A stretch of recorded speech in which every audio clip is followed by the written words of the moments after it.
Of course, not all cultures are equally valid. I don't believe in cultural relativism. I believe in Western values. Stating basic, obviously true things on TV will now get you labeled a racist, even if you're black.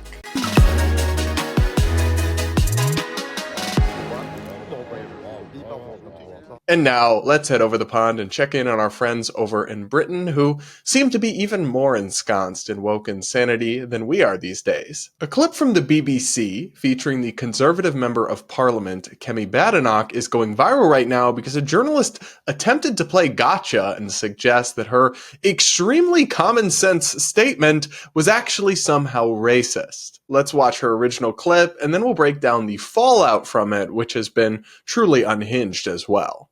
Now, you've written this morning about immigration, and you write that we cannot assume that all cultures are equally valid. So which cultures, in your view, are less valid than others? Oh, lots. Cultures that believe in child marriage, for instance, or that women don't have equal rights. I actually think it's extraordinary that people think that's an unusual or controversial thing to say. Of course, not all cultures are equally valid. I don't believe in cultural relativism. I believe in Western values, the principles which have made this country great. And I think that we need to make sure that we continue to abide by those principles to keep the society that we have now. So which particular cultures then would you say are less valid? Because as you've said, your words, not mine, some people think that that is a controversial thing to say. So which cultures would you specifically say are less valid than others? So it's not about labeling cultures. Culture includes a lot of things. I'm not talking about cuisine, I'm talking about customs. And I think that cultures where women are told that they should not work, I would knock on doors. I'm sure Penny and Jake had this. You'd knock on doors and you'd see somebody at the door who says, oh, I can't speak to you, I will get my husband. I don't think that's as equally valid as our culture. But the point I was making in the op-ed was about immigration. That immigration is something which we need to make sure we get right. We didn't before. And there were three things I said we needed to do. One, numbers matter. I was quite surprised that Rob actually misrepresented what I've been saying. Numbers do matter. Culture matters even more. Who comes into the country is absolutely critical. And leadership. You need to start from the top. It's no good simply saying we're going to lower immigration and outsource it. It has to come very much from the Prime Minister himself or herself. Are you saying, though, that if somebody in their culture who lives here in the UK, who might be a British citizen, who answered the door to you and said, I won't speak to you, I'd like you to speak to my husband instead, are you saying, you have said their culture is less valid, are you saying that people with those beliefs shouldn't be welcome in the UK? I am saying that if we want to have a well-integrated society, we need to make sure that we have a shared culture and a shared identity. This is a multi-ethnic society. That's obvious. I'm a black woman sitting here talking to you. But there is a difference between being multi-ethnic and being multicultural. I grew up in a place that was multicultural, and yet everybody looked the same. Conflict arises when you emphasize difference. We need to emphasize the thing that we share. Being British, British values, the things that we talked about, freedom, equal rights, personal responsibility, not discriminating people because of their sexual orientation. There are some cultures that do that. I don't think that a culture that thinks gay people should be stoned is as valid as ours. This is not a controversial thing to say. So I agree. I don't see how this would be controversial in any real sense. But it has proven quite controversial, so much so that some people, at least, are now labeling this black conservative member of parliament as a racist for her remarks that I just played for you. One viral tweet declared this vile, gross, and despicable racism with no place in the UK. All cultures and all people have the same exact right to walk this earth. All cultures are valid as the next. Let's stand united. The Tories can keep their vile division.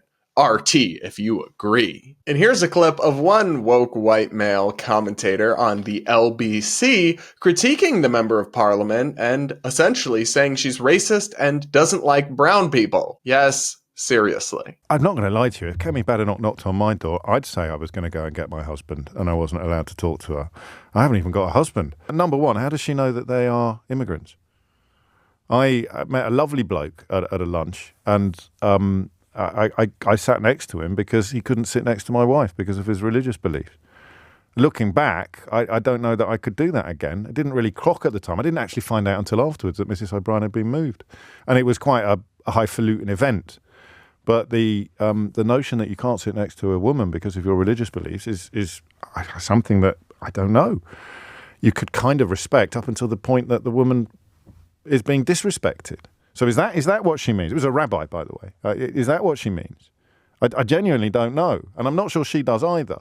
Because what I think both of these characters are doing when they talk about either English identity or a sort of hierarchy of cultures, I think they're just saying there's too many brown people here, aren't they?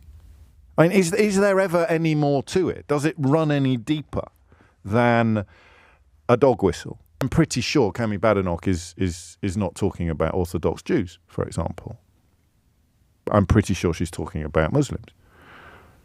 What do you hear when you hear a politician like Robert Jenrick or Cami Badenoch talk about English identity or some cultures being superior to others? So this whole story is absolutely wild to me because what Kemi Badenoch actually said is just obviously true. Some cultures are better than other cultures. Cultures that value free speech are better than cultures that value censorship. Cultures that treat women as equal human beings with freedom and autonomy are better than cultures where women are second-class citizens or are essentially enslaved to men in their lives. Cultures that allow gay people the freedom to live our lives in peace are better than cultures that normalize and support harm towards gay people or even the death penalty for gay people. On and on we can go on.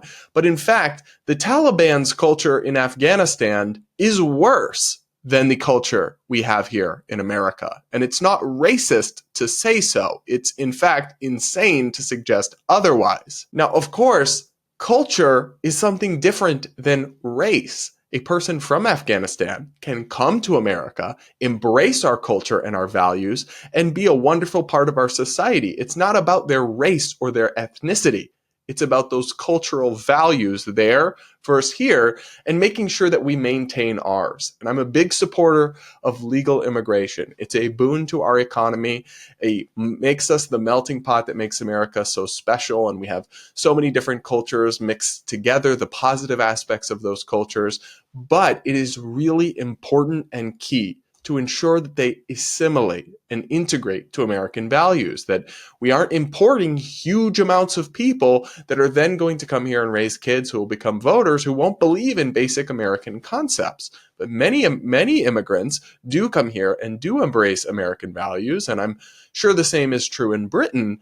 But that's what we need to just ensure is happening, that we're assimilating, that we're selecting people who want to come here and work hard and make this country better, not people who want to come and bring outdated or even in some cases, frankly, evil cultural views and values with them and then try to institute those here. We don't want that. And that's got nothing to do with race and everything to do with ideas. Now, of course, it can get fraught, and some people do kind of use culture as a mask for when they really mean to talk about race, but that's certainly not what the MP here was doing, and it's not what I think most people with cultural concerns about immigration are doing either. Whether it's in America or overseas, people in media have to stop doing this thing where they just scream racism anytime somebody brings up a remotely controversial idea. But even most people, shows you what an echo chamber media can be. These people must be purely ensconced in a ultra-liberal bubble because that's not actually a controversial idea. Out on the street in Britain or in the US, any normal person would not find that particularly shocking. This idea that cultural relativism is not valid, most people would agree with that, actually. So the reporters are the ones that are out of touch here. But media's got to stop throwing around the racism slur like candy on Halloween, because whether they realize it or not, over time, the over-invocation of this word and of this tagline has really stripped it of its power. And unfortunately, people who are truly racist benefit the most from that, because now when you see somebody labeled racist, you can't really believe that it's necessarily true. So that allows actual bad actors to get away with it because of this really unfortunate boy or girl or they, them who cried wolf phenomenon. And I will just say, how terribly it seems to me that here in the US, but apparently in the UK as well, how terribly conservative minorities are treated. I mean, the audacity to accuse a black woman of being racist and hating herself and hating other brown people just because she has a different view on immigration and culture than you do is really quite something. I'm not one of those people who says that a minority can never be racist. And there are some cases of token minorities who do really go far into playing into stereotypes about their own groups of people and kind of throwing them under the bus. But that's not all or even most minorities who just think differently. And that's certainly not this MP. She made an entirely legitimate argument that if people want to disagree with it, go ahead by all means, but don't smear this poor woman as a racist and a race traitor rather than actually argue with her. That's just disgusting and bad faith and so emblematic of everything that's wrong with political discourse in the West today. But what do you guys think? Do you side with these woke reporters, or like me, are you in agreement with this MP? Let me know in the comments below.